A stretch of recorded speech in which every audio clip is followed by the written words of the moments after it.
Jai Hind students, today we will solve from question number 6 to question number 9 of exercise 7.3 NCERT Mathematics class 6.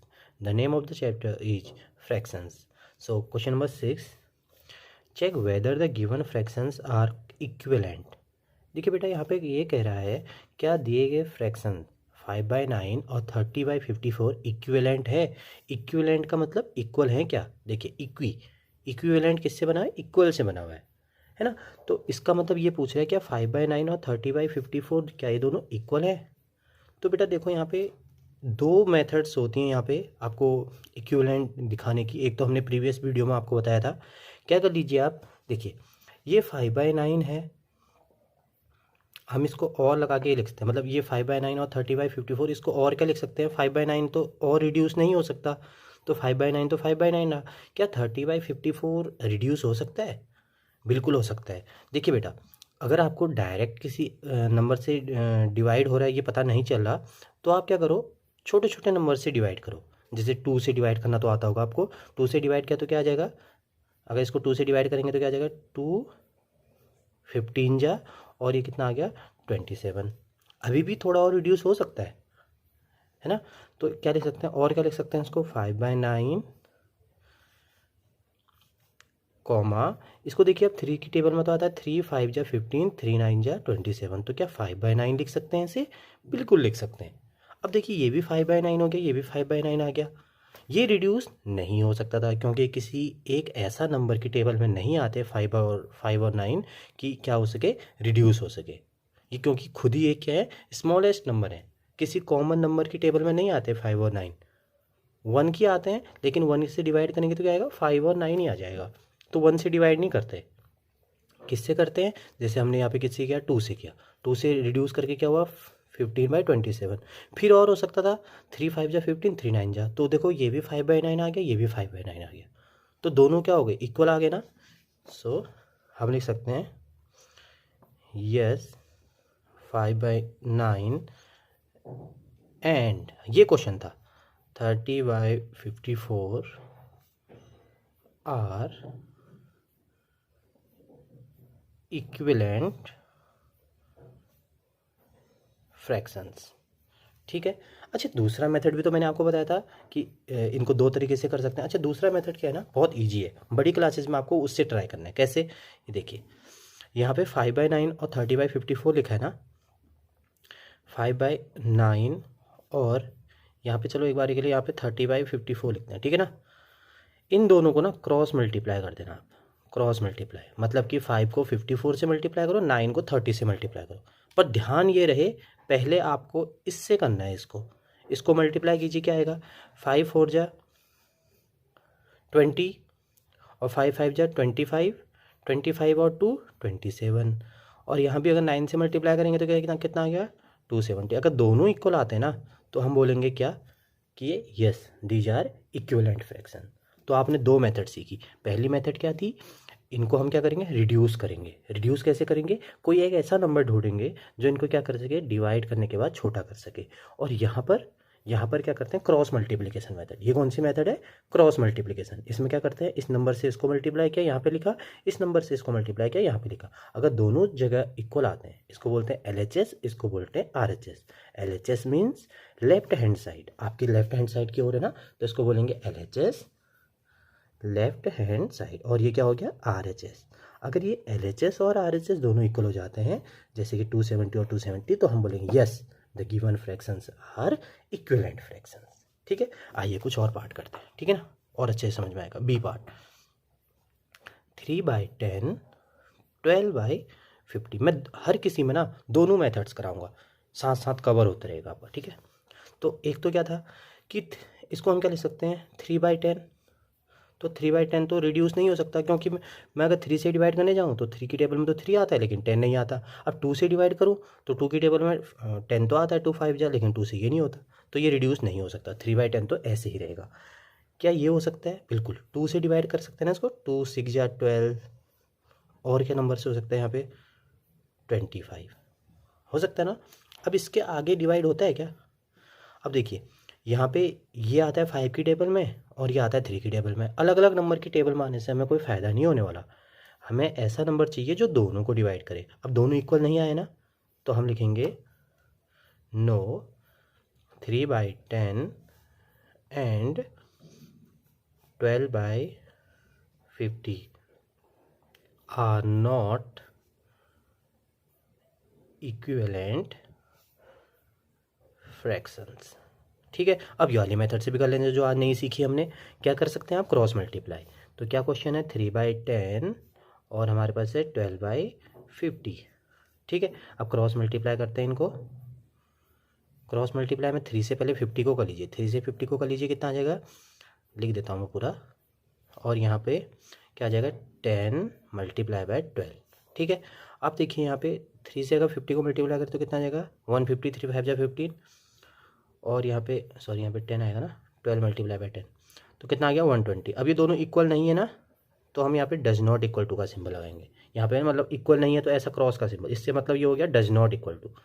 ये तो क्या read करेंगे, equal to ना, अगर ये सिंबल इक्वल टू का होता है ना, अगर यहाँ पे ये दोनों इक्वल है तो इक्वल टू रीड करते हैं, अगर ये दोनों इक्वल नहीं है तो डज नॉट इक्वल टू बोलेंगे। तो 150 डज नॉट इक्वल टू 120। अब देखो दोनों इक्वल नहीं आए ना, तो हम लिख सकते हैं ना, लेफ्ट हैंड साइड में जो हमारा था वो राइट हैंड साइड के इक्वल नहीं है, तो दोनों इक्वल नहीं आए। तो देखो ना, दोनों मेथड से चेक हो गया। इस मेथड से ऐसे चेक हो जाता है, इस मेथड से ऐसे चेक होता है। ठीक है, तो दोनों मेथड आपको आनी चाहिए, क्रॉस मल्टीप्लिकेशन मेथड भी आनी चाहिए, बहुत इजी मेथड है। ठीक है, दोनों को क्रॉस मल्टीप्लाई करो, अगर दोनों जगह इक्वल आती है तो यस इक्विवेलेंट फ्रैक्शन है, अगर दोनों जगह इक्वल नहीं आती तो इक्विवेलेंट फ्रैक्शन नहीं है। अब सी पार्ट करते हैं। सी पार्ट में दिया हुआ है 7/13 5/11। अब देखिए 7/13 और 5/11 क्या ये रिड्यूस हो सकते हैं, बिल्कुल भी नहीं हो सकते, क्योंकि ये ना किसी की टेबल में आते ही नहीं है। तो इसमें आप सीधे ही लिख दीजिएगा, मैं पूरा लिख नहीं रहा हूँ, no 7/13 and 5/11 are not equivalent fraction. अच्छा, इस मेथड से अगर करना हो तो देखिए कैसे करेंगे, 7/13 और 5/11। ठीक है, क्रॉस मल्टीप्लाई, 7 से 11 और 13 से 5, 11 × 7 कर देंगे, और इधर क्या करेंगे 13 × 5, तो कितना आ जाएगा 77 65। अब देखो दोनों इक्वल नहीं है ना, तो डज नॉट इक्वल टू का साइन आ गया, तो 77 डज नॉट इक्वल टू 65, ये दोनों इक्वल नहीं है। तो यहाँ पे क्या आ गया, हमारा जो लेफ्ट हैंड साइड हमारे बाएं हाथ की ओर जो था वो हमारे राइट हैंड साइड के बराबर नहीं है। ठीक है, तो ये दोनों इक्वल नहीं है, ये इससे भी प्रूफ हो गया, और यहाँ भी हमने प्रूफ करके दिखाई है, क्योंकि ये रिड्यूस करने पे इक्वल नहीं आ रहे थे।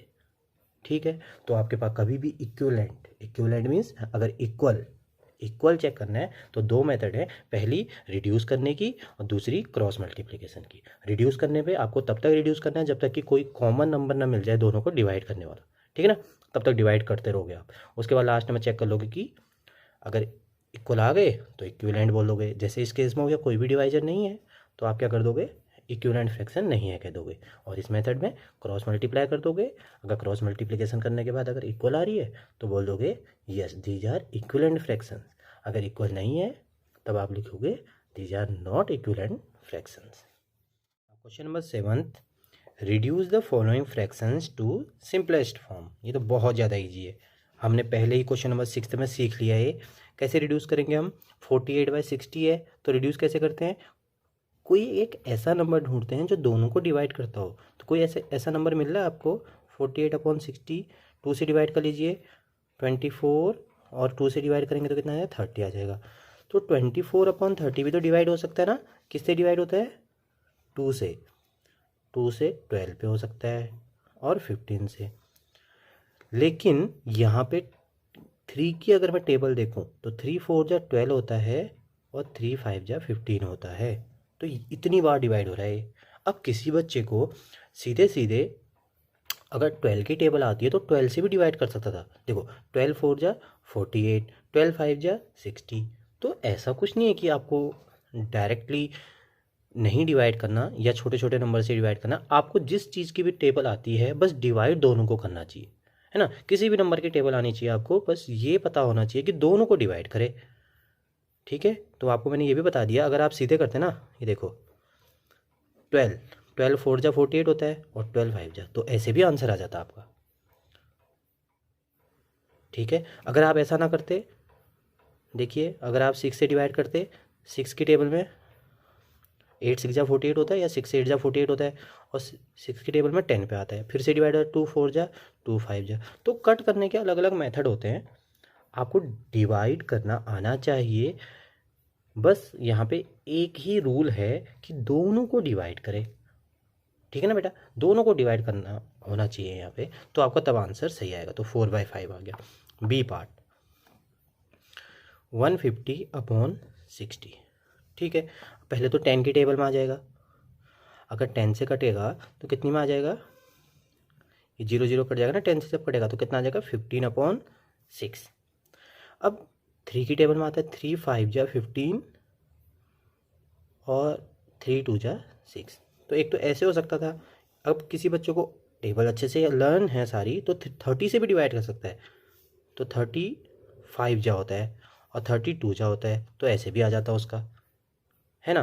तो ऐसा कुछ नहीं है कि आपको डायरेक्ट किसी बड़े नंबर से डिवाइड करना है, आप छोटे छोटे नंबर से भी डिवाइड कर सकते हो। आप चाहते तो इसको 2 2 से भी कर सकते हो, मैं इससे भी दिखा देता हूँ। 2 से डिवाइड करते तो कितना आता है, ये आता 75 और ये आता 30। अब फिर 5 से कर लेते 15 आ जाता और 5 6 जा आ जाता। फिर 3 से कर लेते 3 5 जा और 3 2 जा आ जाता, तो फिर से आ गया। देखो बस यहाँ पे शर्त क्या है आपकी, एक ही शर्त है कि दोनों को डिवाइड करे वो नंबर, है ना, जिससे भी आप डिवाइड करना चाह रहे हैं। C part 84/98। जब आप अपनी नोटबुक में करेंगे ना, किसी और नंबर से भी सोचना, क्या उससे भी डिवाइड हो सकता है क्या, है ना। 3 से डिवाइड हो जाएगा पहले ही, उससे भी हो जाएगा आपका, बस डिवाइड दोनों को करना होना चाहिए। 84/98। चलो मैं इसमें 2 से करता हूँ पहले, ठीक है। तो 2 से करते हैं तो कितना आएगा, 2 4 जा 8 और 2 2 जा 4, 2 4 जा 8 2 9 जा 18। अब 42/49 आ गया। अब 7 की टेबल में आता है 7 6 जा और 7 7 जा, है ना। अब देखो 6/7 आ गया। अगर मैं बड़े नंबर की टेबल से करूं तो 84/98, तो 14 की टेबल में आता है 14 6 जा 84, 14 7 जा 98। तो ऐसा कुछ नहीं है कि आपको क्या करना है, बड़े नंबर से करना है। फिर से वही रिपीट कर रहा हूँ मैं, आप छोटे छोटे नंबर से डिवाइड कर सकते हैं, है ना। तो आप आराम से करिए, छोटे छोटे नंबर से 2 2 से करिए, बस तब तक करना है जब तक कि इससे कम ना हो। अब देखिए कोई भी डिवाइड नहीं कर सकता इन दोनों नंबर को, तो 6/7 आपका आंसर आएगा। अगर आप यहाँ पे छोड़ देते 42/49 तब आपका गलत माना जाएगा, क्योंकि ये क्या बोल रहा है, reduce the following fraction to simplest form, मतलब जितना छोटा हो सके। डी पार्ट 12/52, ठीक है। अब देखिए 2 की टेबल में हो सकता है 2 6 जा 12 और 2 कितना आ जाएगा, 2 2 जा 4 और 2 6 जा। अब देखिए और डिवाइड हो सकता है 2 से, 2 3 जा 6 और 13 2 जा 6 होता है, 2 13 जा 26 होता है। तो यहाँ पे 3/13 आ गया। अब ऐसे ना करना होता, आप ऐसे कर लेते, डायरेक्ट 4 से डिवाइड कर देते, 4 3 जा 12 और 4 13 जा भी होता है क्या 52, या 13 4 जा बोलते हैं ना। तो ज़रूरी नहीं है, फिर से वही बात कि बड़े नंबर से करो, छोटे नंबर से भी कर सकते हो। मैं आपको ये क्या कर रहा हूँ, क्लियर करवा रहा हूँ कि आपको समझ बहुत अच्छे से आ जाए। ई पार्ट 7/28। यहाँ पे कोई और नंबर तो है नहीं, डायरेक्टली 7 से डिवाइड होगा। 7 1 जा 7, 7 4 जा 28, तो क्या आ जाएगा आपका आंसर 1/4। यहाँ पे क्योंकि और कोई नंबर नहीं ना, 2 से डिवाइड नहीं कर सकते, 3 से डिवाइड नहीं कर सकते, एक ही नंबर था 7, 7 1 जा 7, 7 4 जा 28, तो 1/4 आ जाएगा। Question number 8, Ramesh had 20 pencils, Silu had 50 pencils and Jamal had 80 pencils. After 4 months, Ramesh used up 10 pencils, Silu used up 25 pencils and Jamal used up 40 pencils. What fraction did each use up? Check if each has used up an equal fraction of her/his pencils. ये बोल रहा है कि रमेश के पास 20 pencils थी, सीलू के पास 50 थी और जमाल के पास 80 थी। आफ्टर 4 मंथ के बाद क्या हुआ, रमेश ने 20 में से 10 यूज कर ली, सीलू ने 50 में से 25 यूज कर ली और जमाल ने 80 में से 40 यूज कर ली। आपने जिसने भी जितना यूज किया उसको किस में दिखाना है, फ्रैक्शन में दिखाना है। और उसके बाद ये भी दिखाना है कि क्या ये सब इक्वल हैं जो उन्होंने यूज किया है। तो आइए करते हैं। सबसे पहले क्या स्टेटमेंट दे रखा है, रमेश के पास कितनी पेंसिल्स थी, 20 थी। तो रमेश है इक्वल टू कितना, 20 पेंसिल्स। यूज्ड कितनी कर ली उसने, 10 पेंसिल्स। तो हम इसको फ्रैक्शन में दिखा सकते हैं। अरे भैया ये यही चीज़ तो है, जैसे हम करते थे 1 2 3 4 5 6 7 8 9 10 11 12 13 14 15 16 17 18 19 20। उसमें से ये 20 टोटल पेंसिल्स हैं। अगर इसमें से 10 यूज़ कर ली तो ऐसे तो करेंगे 1 2 3 4 5 6 7 8 9 10। तो क्या लिखेंगे इसको इन फ्रैक्शंस में, तो 10 यूज कर ली और टोटल कितनी थी 20। तो यही तो करते थे ना वहाँ पे। अरे भाई अगर ऐसा लिखा हो, इसमें से ये सेट कर दिया तो क्या लिखोगे आप, 1/4 लिखोगे ना, क्योंकि 4 टोटल है और उसमें से 1 सेटेड है। ऐसे ही यहाँ पे 20 पेंसिल्स उसके पास टोटल थी, उसमें से कितनी यूज कर ली, 10 यूज कर ली, तो 10 यूज कर लीजिए। अब इसको फ्रैक्शन में लिखना हो तो क्या लिखेंगे, जितना यूज हो गया उसको ऊपर लिख देंगे और टोटल नीचे लिख देंगे। अब देखो बेटा यहाँ पे ये थोड़ा सा ना रिड्यूस हो रहा है। रिड्यूस होना आपको समझ में आना चाहिए, रिड्यूस मतलब कि लोवेस्ट फॉर्म में। अब देखिए कोई ऐसा नंबर है जो इन दोनों को डिवाइड करता है, यस। देखिए 2 की टेबल में भी आता है और 10 की टेबल में भी आता है। मैं 2 से कर देता हूँ छोटा छोटा करके, हर बच्चे को समझ में आ जाएगा। 2 5 या 10 हो सकता है और 2 10 या 20 हो सकता है। अब देखो ना यहाँ पे और डिवाइड हो रहा है, कोई ऐसा नंबर है जो इन दोनों को डिवाइड करता है, यस। 5 1 जा 5 और 5 2 जा, तो ये कितना आ गया फ्रैक्शन में लास्ट में 1/2। ठीक है। और वैसे भी आप समझिए ना कि उसके बाद टोटल 20 थी, उसमें से 10 यूज़ कर ली, तो उसने कितनी यूज़ कर ली, हाफ हुआ ना। 20 में से अगर 10 अगर यूज़ कर ली तो हाफ यूज़ करी ना, तो लास्ट में हमारा फ्रैक्शन हाफ में ही आया है। ठीक है ना, तो अब बिल्कुल सही है। अब दूसरा कितना था, सीलू। सीलू है कितनी थी, 50। यूज्ड कितनी यूज़ करी उसने, 25। तो इन फ्रैक्शन क्या आ जाएगा, इन फ्रैक्शन क्या आ जाएगा, यूज्ड वाले को ऊपर लिखते हैं और टोटल हमेशा नीचे आता है। अब देखिए यहाँ पे या तो आप कर लीजिए 5 से डिवाइड कर लीजिए दोनों को। अगर आपको 25 की टेबल आती है तो 25 से डिवाइड कर सकते हैं। तो 25 1 जा और 25 2 जा, दोनों की टेबल में आ रहा है, मतलब कि 25 की टेबल में 25 भी आता है, 25 की टेबल में 50 भी आता है, तो 1/2 आ गया। ठीक है, तो सीलू का भी कर दिया हमने। अब जमाल कहाँ है, जमाल। जमाल है कितना है जमाल के पास, 40। नहीं, जमाल के पास है 80। ये तो यूज्ड का था ना, जमाल है 80। यूज्ड, यूज्ड कितना है, 40 पेंसिल्स। ठीक है। अब इन फ्रैक्शन क्या लिखेंगे, इन फ्रैक्शन लिखेंगे जितना यूज हो गया ऊपर आ जाएगा और जितना टोटल है नीचे आ जाएगा। तो कितना आ जाएगा, 40 1 जा 40 और 40 2 जा 80।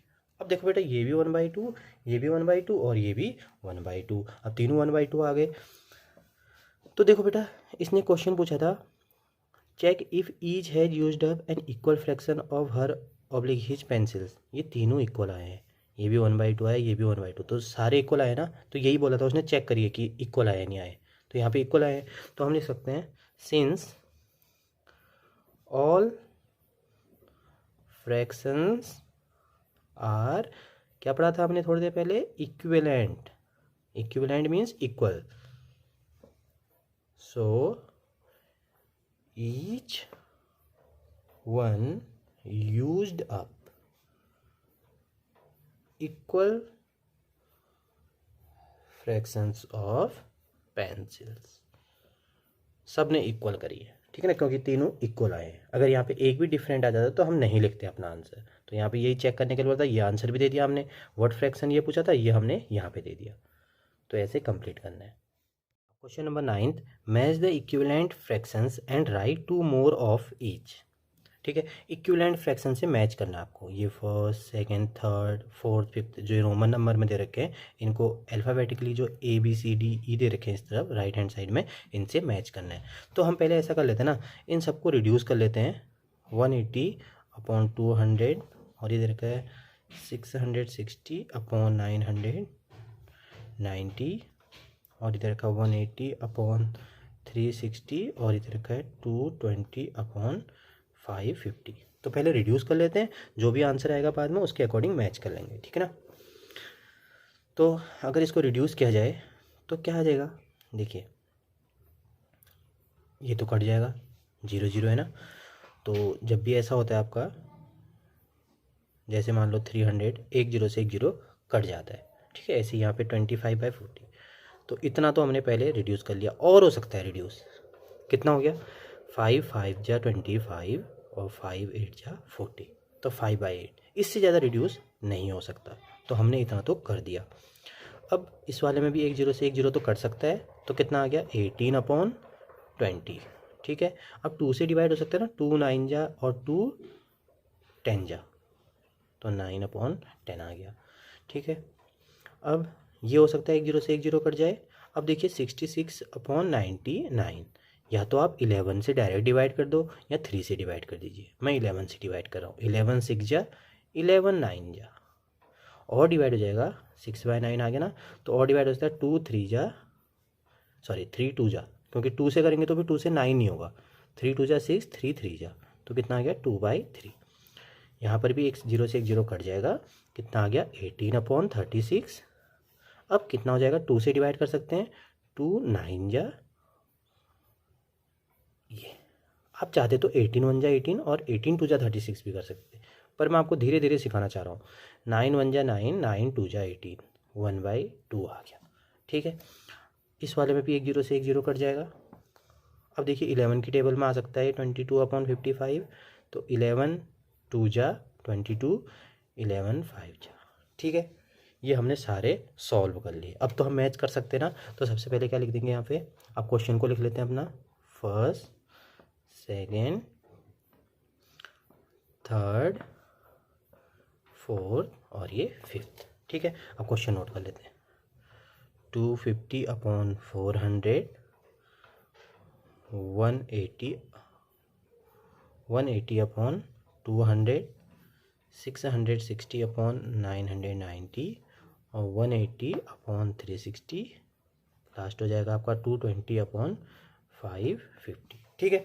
अब देखिए इसका 250 वाले का 5/8 आया था ना, 5/8 कौन सा वाला है, डी, तो इसके आगे क्या लिखेंगे हम, डी, ये मैच हो गया, ठीक है। दूसरे वाले का क्या आया था, 180/200 का 9/10 आया था ना, और 9/10 किसका है, ई वाले का है ना, मैच कर रहे हैं हम, ई वाले से हो गया 9/8।